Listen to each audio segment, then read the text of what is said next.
ஏன்னா அது ஒரு புதிராவே இருக்கு.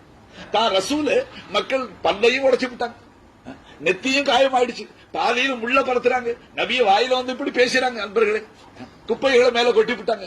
காபத்துள்ளாவில தொழுதார்கள், ஒட்டகையை அறுத்து அந்த ஒட்டகைக்குள்ள நஜீஸை எடுத்து அபிசலோட முதுகுல வச்சு பாத்திமா நாயகம் வந்து தாறுமாற பேசிவிட்டாங்க.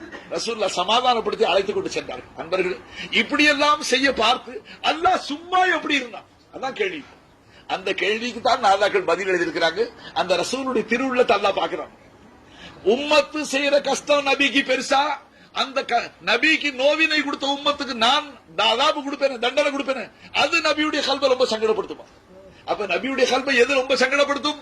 உம்மத்து கொடுக்கிற கஷ்டத்தை நபியுடைய உள்ளம் தாங்கிக்குமா?